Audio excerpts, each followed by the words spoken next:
It goes a long way back, some 20 years. All my life I had been looking for something, and everywhere I turned, someone tried to tell me what it was.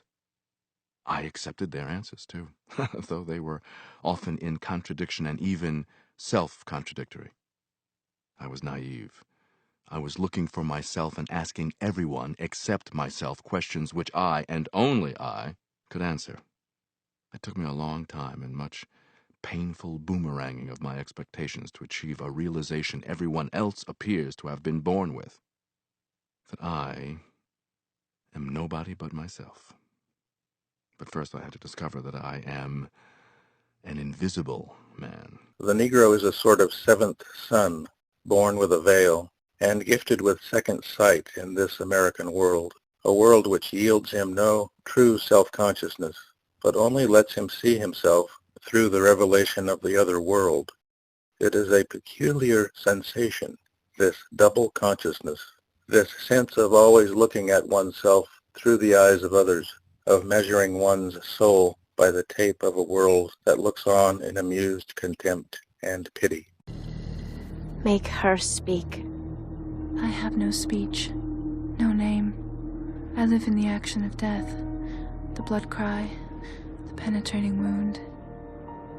I am destruction, absolute, alone.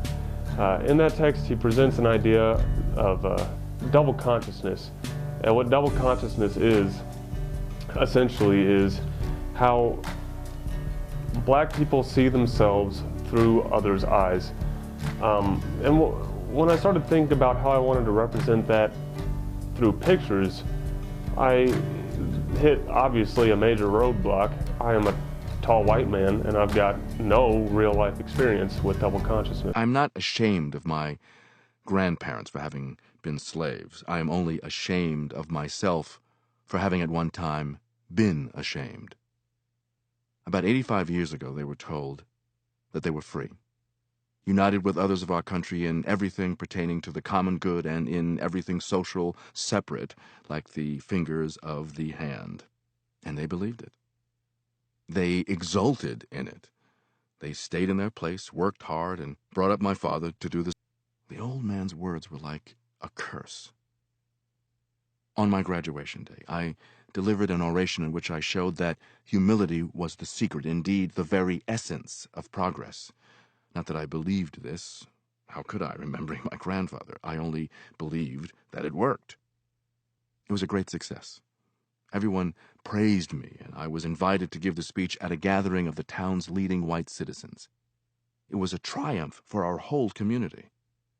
The injustice that has been inflicted upon Negroes in this country by Uncle Sam is criminal. I'm not an integrationist, never could be. I couldn't integrate with my enemy, and I know who my enemy is. I love niggas because niggas are me, and I should only love that which is me. I love to see niggas go through changes, love to see niggas act, love to see niggas make them plays and shoot the shit. But there's one thing about niggas I do not love. Niggas are scared of revolution.